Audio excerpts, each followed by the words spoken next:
ఇదిగోండి 2 కట్టల గోంగూర, పావు కేజీ ఉల్లిపాయలు, ఇవి 100 గ్రాములు ఎండి రొయ్యలు అనమాట. 100 గ్రాములు ఇలా వేసి చేసుకుంటే చాలా బాగుంటుంది అనమాట. ఇదిగోండి నూనె బాగా కాలింది. తర్వాత వేసుకోవాలి.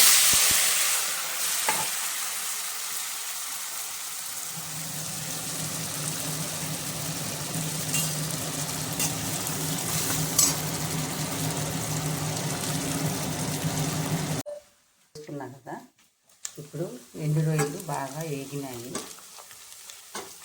వేగిన తర్వాత ఈ ఉల్లిపాయని వేయాలన్నమాట. ఒకసారి ఇలా వేసుకుంటే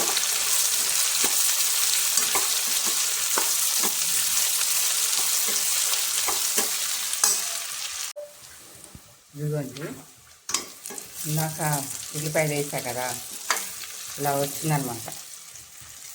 మొత్తం వేగినాను మంచిగా. ఇప్పుడు మనం పసుపు వేసుకోవాలి. ఆ తర్వాత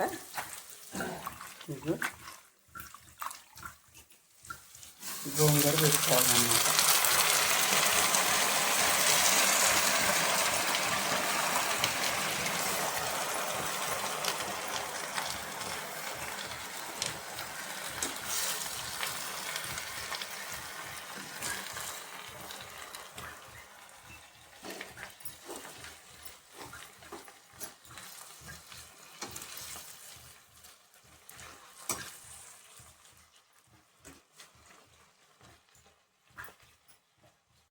కూర అయితే ఇలా వచ్చేసింది.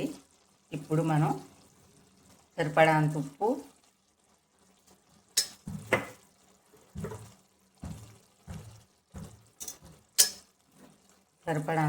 సరిపడంత కారం వేసుకోవాలి.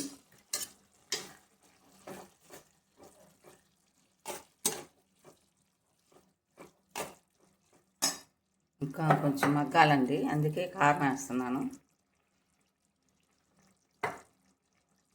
గోంగూర పులుపు ఉంటుంది కదండి, గోంగూర పులుపు ఉంటుంది. మళ్ళీ రొయ్యలు కూడా స్మెల్ వస్తాయి కాబట్టి కొంచెం కారం ఉప్పు ఎక్కువే పట్టిద్దండి. చూసి మనం ఎంత కావాలంటే అంత వేసుకోవాలండి, సరిపడా. ఇక మగ్గిద్దండి ఇది ఎంత. ఇదిగోండి ఎండి చేపలు, గోంగూర, ఉల్లిపాయతో కూర రెడీ అయిపోయింది.